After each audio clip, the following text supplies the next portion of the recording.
Mon mari avait prévu de me faire passer pour folle, mais il ne s'attendait pas à ma vengeance.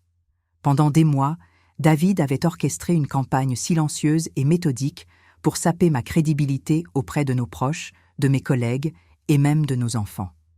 Il cachait mes clés de voiture pour que j'arrive en retard au travail, modifiait subtilement les paramètres de mon téléphone pour que mes alarmes ne sonnent plus, déplaçait mes affaires personnelles pour me faire croire que je perdais la mémoire. Chaque fois que je mentionnais ces incidents étranges, il me regardait avec ce sourire condescendant que j'avais appris à détester, celui qu'il réservait au moment où il pensait avoir le contrôle total de la situation. Ce qu'il ignorait complètement, c'est que moi, Aminata, cette femme qu'il croyait manipuler si facilement, j'avais une formation en psychologie criminelle et une expérience de 15 ans comme profileuse pour la police judiciaire de Paris. J'avais analysé et démonté des centaines de manipulateurs bien plus sophistiqués que lui. La première fois que j'ai réalisé l'ampleur de son plan, c'était un mardi soir ordinaire. David était rentré du bureau avec son air faussement inquiet, celui qu'il perfectionnait depuis des semaines. Il avait commencé par me demander si j'allais bien, si je ne me sentais pas un peu confuse dernièrement. Puis il avait sorti son téléphone et m'avait montré une série de messages que j'étais censée lui avoir envoyés dans l'après-midi. Des messages incohérents, pleins de fautes d'orthographe, qui ne me ressemblaient absolument pas. Mon sang s'était glacé quand j'avais réalisé qu'il avait piraté mon compte pour envoyer ces messages depuis mon propre téléphone pendant que j'étais en réunion. Le niveau de préméditation était glaçant.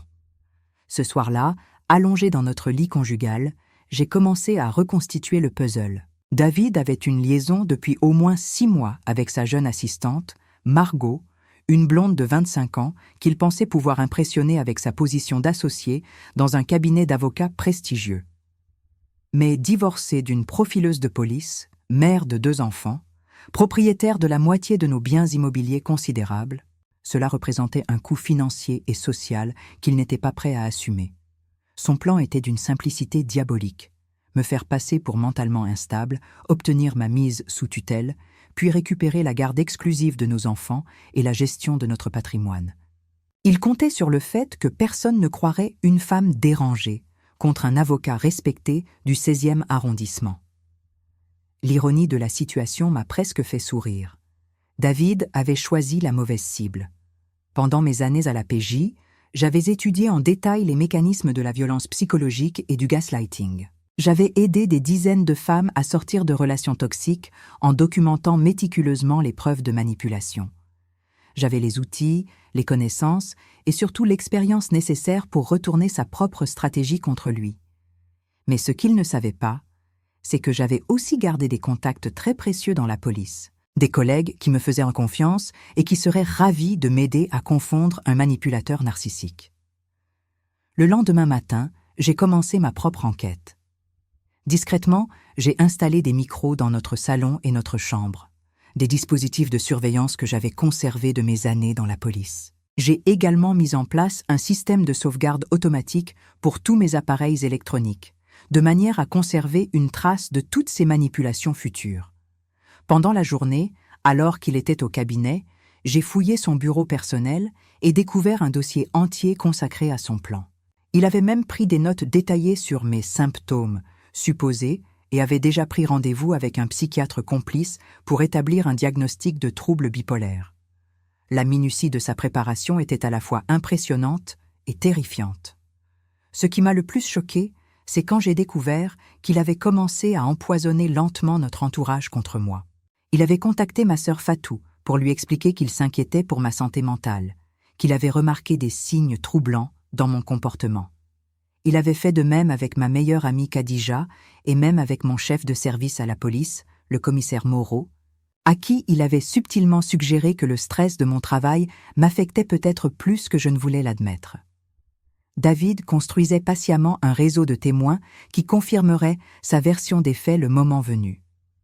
Les enfants aussi étaient ses cibles. Léa, notre fille de 15 ans, et Malik, notre fils de 12 ans, commençaient à me regarder bizarrement quand je leur parlais de certains incidents. David leur avait expliqué en privé que maman traversait une période difficile, qu'il fallait être patient avec moi et lui rapporter si je disais ou faisais quelque chose d'étrange. Il transformait mes propres enfants en espions contre moi. Et cette trahison était presque plus douloureuse que celle de mon mari.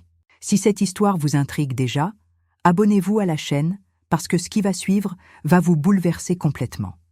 Mais David avait commis une erreur fondamentale. Il sous-estimait complètement mes compétences professionnelles et mon réseau. Pendant qu'il orchestrait sa manipulation, j'ai discrètement contacté ma collègue et amie Sarah Dubois, lieutenant à la brigade criminelle, spécialisée dans la cybercriminalité. En moins de 48 heures, elle avait retracé toutes les intrusions sur mes appareils électroniques et identifié l'origine des faux messages envoyés depuis mon téléphone. David utilisait un logiciel espion qu'il avait installé lors d'une mise à jour factice de mes applications. Chaque manipulation était désormais documentée et horodatée avec une précision légale implacable. Parallèlement, j'ai lancé ma propre contre-enquête sur sa relation extramaritale. Grâce à mes contacts chez les détectives privés que nous utilisions parfois dans nos affaires de police, j'ai obtenu des photos et des vidéos de David et Margot dans des situations compromettantes. Ils se retrouvaient tous les mardis et jeudis dans un appartement discret rue de Rivoli que David avait loué sous un faux nom. Margot, cette jeune femme qu'il présentait comme son assistante dévouée, était en réalité sa complice active dans son plan de destruction psychologique. Elle l'aidait même à rédiger les faux messages incohérents qu'il envoyait depuis mon téléphone. Ce qui m'a le plus révolté, c'est quand j'ai découvert l'ampleur de sa manipulation financière. David avait commencé à vider discrètement nos comptes joints, transférant l'argent vers des comptes offshore qu'il avait ouverts aux îles Caïmans.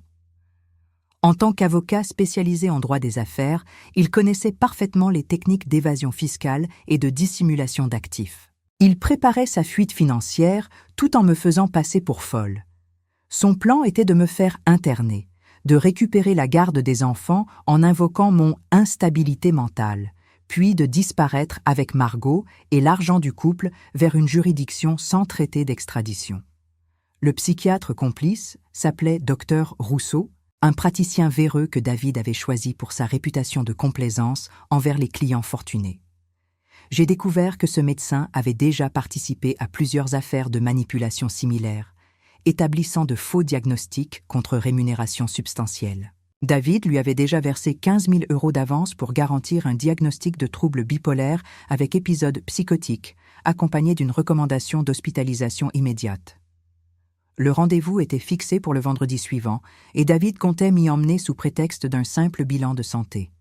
Mes enfants étaient devenus des pions dans son jeu pervers. Léa, notre fille aînée, commençait à éviter mes conversations et à noter scrupuleusement tout ce que je disais d'inhabituel, exactement comme son père le lui avait demandé.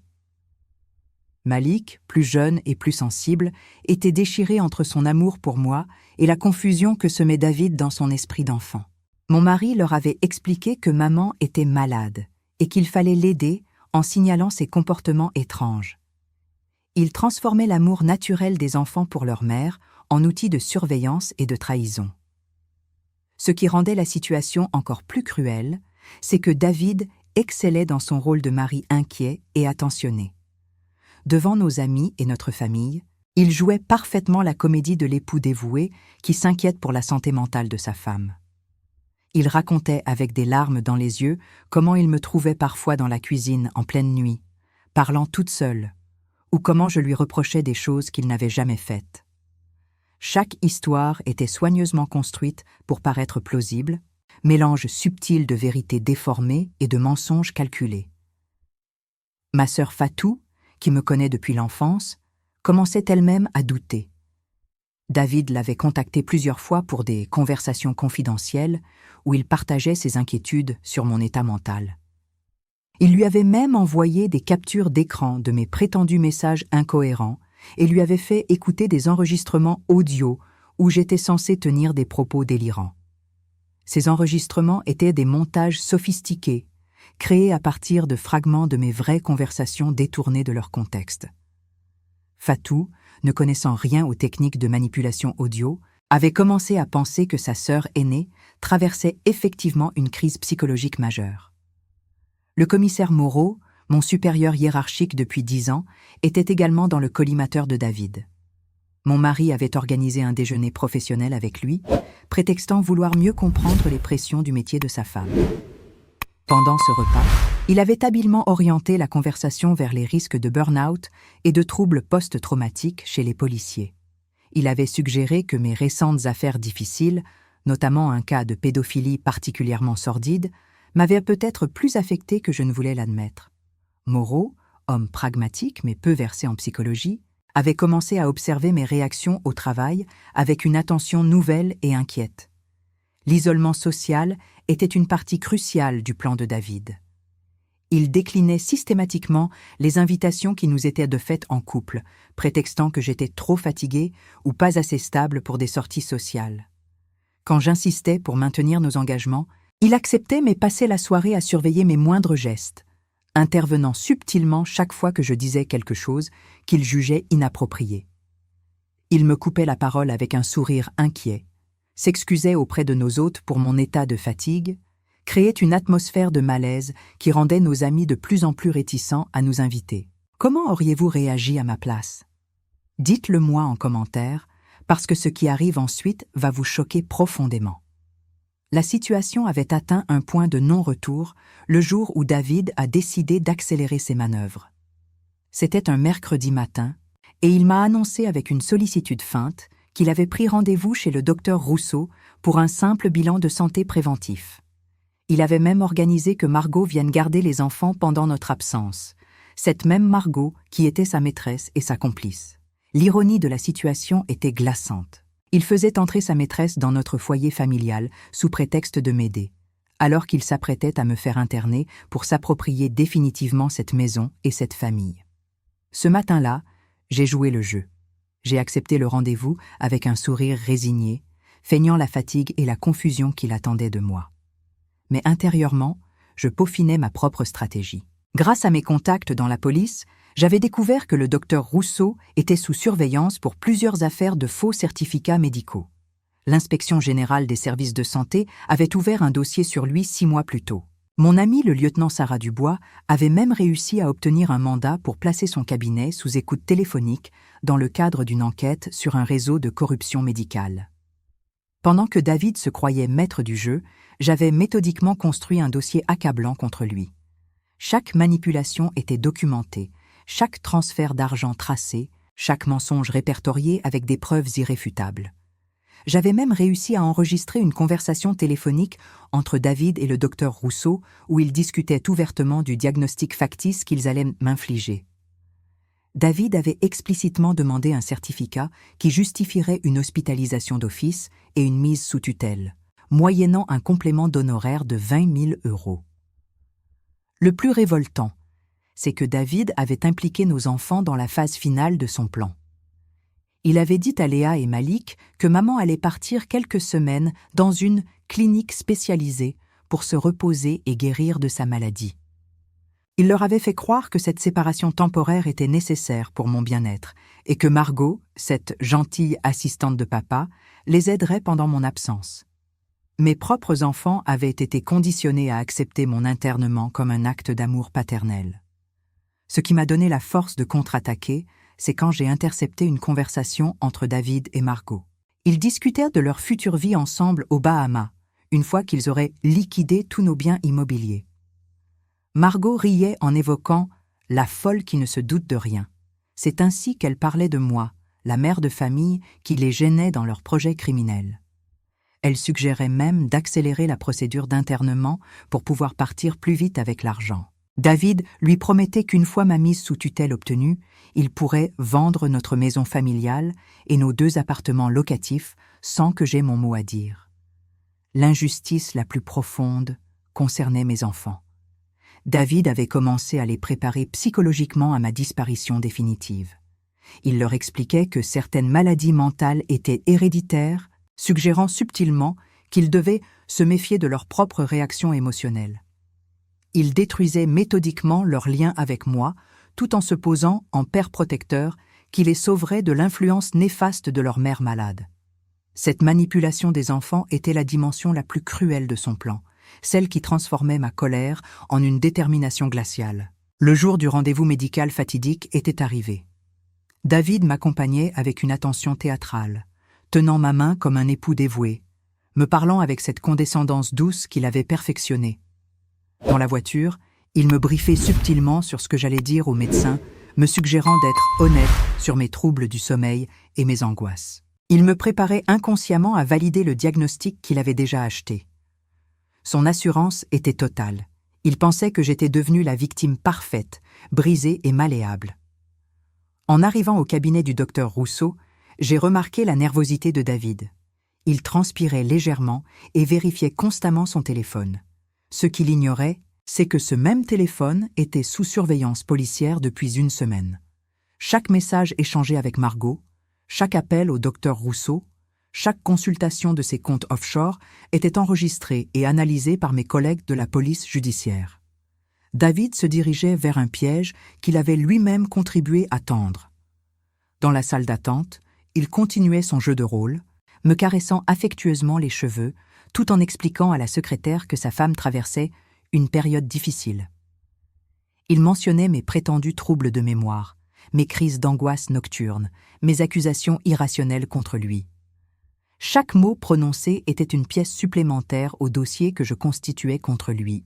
Son propre narcissisme le poussait à s'enfoncer davantage, convaincu que personne ne pourrait jamais remettre en question la parole d'un avocat respecté contre celle d'une femme mentalement fragile. Le docteur Rousseau nous a reçus avec un sourire onctueux et professionnel.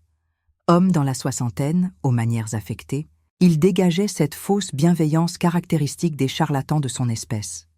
Il a commencé l'entretien en s'adressant principalement à David, me traitant comme si j'étais déjà une patiente diminuée, incapable de parler pour elle-même. Cette condescendance m'a renforcée dans ma détermination. Il allait payer pour son mépris autant que pour sa corruption. Si cette injustice vous révolte, abonnez-vous pour soutenir ces témoignages et découvrir comment la vérité finit toujours par triompher de la manipulation. C'est à ce moment précis que j'ai décidé de révéler qui j'étais vraiment.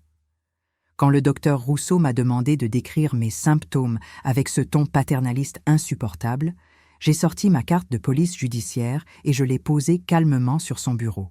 Son visage a immédiatement blêmi quand il a lu « Aminata Koné, profileuse, brigade criminelle de Paris ». David, lui, est resté figé, la bouche ouverte, incapable de comprendre ce qui était en train de se passer. Il pensait accompagner sa femme fragile chez un médecin complice. Il se retrouvait face à une policière qui menait une enquête depuis des semaines. J'ai alors sorti de mon sac un dossier complet de preuves que j'ai étalé méthodiquement sur le bureau du médecin. Photos de David et Margot dans leur appartement clandestin, relevés bancaires montrant les virements vers les îles Caïmans, enregistrement de leurs conversations téléphoniques, traces numériques de toutes ces manipulations sur mes appareils électroniques. Le docteur Rousseau transpirait maintenant abondamment, réalisant qu'il était pris au piège d'une opération policière parfaitement orchestrée. David, quant à lui, commençait enfin à comprendre l'ampleur de sa méprise. La suite s'est déroulée avec la précision d'une opération militaire. J'ai activé mon téléphone et appelé le lieutenant Sarah Dubois, qui attendait mon signal dans un véhicule banalisé garé devant le cabinet médical. En moins de 5 minutes, 3 officiers de police judiciaire sont entrés dans le bureau pour procéder aux arrestations. David tentait encore de nier l'évidence, affirmant qu'il s'agissait d'un malentendu, que sa femme était effectivement malade et que cette mascarade policière prouvait ses troubles délirants. Mais les preuves étaient accablantes et irréfutables. Le docteur Rousseau, face à l'évidence, a immédiatement tenté de négocier sa coopération en échange d'une réduction de peine. Il a avoué avoir reçu 15 000 € de David pour établir un faux diagnostic psychiatrique, avec la promesse de 20 000 € supplémentaires après mon internement effectif. Il a également révélé que cette pratique n'était pas isolée, que David lui avait déjà demandé des conseils pour d'autres arrangements médicaux dans le passé. Cette révélation a ouvert une enquête plus large sur les activités illégales du cabinet d'avocats où travaillait mon mari. Pendant que les arrestations se déroulaient au cabinet médical, une seconde équipe de police perquisitionnait simultanément notre domicile et le bureau de David. Margot a été arrêtée en flagrant délit de vol. Elle était en train de vider notre coffre-fort familial, emportant mes bijoux et les documents bancaires que David lui avait demandé de récupérer. Sa surprise a été totale quand elle s'est retrouvée menottée dans le salon de notre maison, comprenant enfin que leur plan avait échoué de façon spectaculaire. Les enfants ont été temporairement confiés à ma sœur Fatou pendant que la situation se stabilisait. Quand je leur ai expliqué la vérité sur les manipulations de leur père, Léa a fondu en larmes, réalisant qu'elle avait été utilisée comme espionne contre sa propre mère. Malik, plus jeune, avait du mal à comprendre pourquoi papa avait menti. Mais il était soulagé d'apprendre que maman n'était pas vraiment malade. Reconstruire leur confiance prendrait du temps, mais au moins la vérité était enfin rétablie. L'enquête approfondie a révélé que David menait une double vie depuis plus de 2 ans. Il utilisait sa position d'avocat pour blanchir l'argent de clients douteux, détournant une partie des fonds vers ses comptes personnels offshore. Margot n'était pas seulement sa maîtresse, elle était aussi sa complice financière, l'aidant à falsifier des documents juridiques et à manipuler les comptes de ses clients. Leur relation amoureuse était en réalité une association criminelle déguisée. Les collègues de David au cabinet d'avocats ont été choqués d'apprendre la véritable nature de ses activités. Maître Bernard, l'associé principal, a immédiatement lancé un audit complet des dossiers gérés par David, découvrant des irrégularités pour plus de 800 000 €. Le scandale a éclaboussé tout le cabinet, plusieurs clients fortunés retirant leurs affaires dès que l'information a filtré dans la presse spécialisée. David avait détruit sa carrière et sa réputation en même temps que sa famille. Ma propre hiérarchie a été impressionnée par la qualité de l'enquête que j'avais menée en parallèle de mes fonctions officielles. Le commissaire Moreau, qui avait commencé à douter de ma stabilité sous l'influence des manipulations de David, s'est excusé personnellement pour avoir été dupé. Il a même proposé que mon cas serve d'exemple dans les formations sur la violence psychologique domestique destinées aux forces de l'ordre. Mon expérience prouvait que même les professionnels aguerris pouvaient être victimes de manipulations, mais aussi qu'ils avaient les ressources pour s'en sortir. Le retournement le plus satisfaisant concernait tous ceux que David avait manipulés contre moi. Ma sœur Fatou était rongée par la culpabilité d'avoir douté de moi, mais je lui ai expliqué que David était un manipulateur expert qui avait trompé des gens bien plus expérimentés qu'elle. Mes amis qui avaient commencé à prendre leur distance se sont excusés platement, certains admettant qu'ils avaient trouvé étrange ce changement brutal dans mon comportement, mais n'avaient pas osé creuser davantage. La presse locale s'est emparée de l'affaire, titrant sur « L'avocat qui voulait faire interner sa femme policière ». L'ironie de la situation fascinait les journalistes. Un homme de loi qui tentait de contourner la justice pour escroquer sa propre épouse, une professionnelle de l'enquête criminelle. David était devenu la risée du milieu judiciaire parisien, sa réputation professionnelle définitivement anéantie. Le procès de David et de ses complices s'est ouvert 6 mois plus tard devant le tribunal correctionnel de Paris. L'affaire avait pris une ampleur considérable, impliquant non seulement l'escroquerie conjugale et la tentative d'internement abusif, mais aussi un vaste réseau de corruption médicale et de blanchiment d'argent. David comparaissait pour tentative d'escroquerie en bande organisée, violence psychologique, détournement de fonds et corruption. Le docteur Rousseau était poursuivi pour faux certificats médicaux et corruption passive, tandis que Margot faisait face à des accusations de complicité et de recel. L'audience a été un moment de vérité absolue. David, qui avait perdu son assurance habituelle, tentait encore de se présenter comme une victime des circonstances. Son avocat commis d'office plaidait la dépression nerveuse et l'influence néfaste de Margot sur ses décisions. Mais les preuves que j'avais rassemblées étaient si accablantes qu'aucune ligne de défense ne tenait.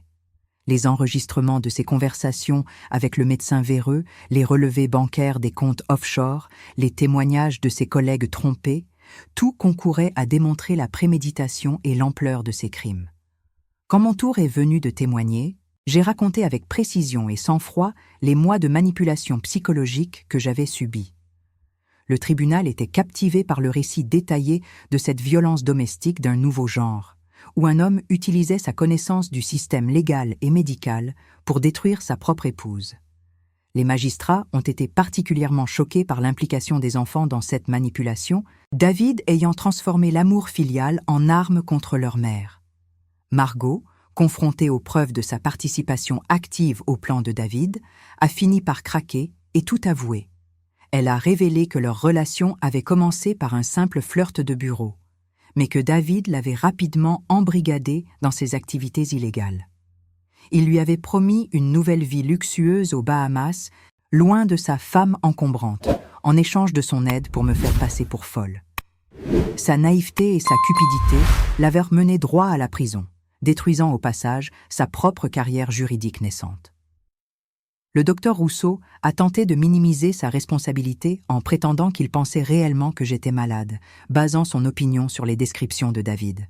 Mais l'enquête avait révélé qu'il avait déjà rédigé le certificat d'internement plusieurs jours avant notre rendez-vous, prouvant que l'examen médical n'était qu'une mascarade. Sa cupidité l'avait aveuglé au point de risquer sa carrière pour quelques milliers d'euros, une décision qu'il regrettait amèrement depuis sa cellule de garde à vue.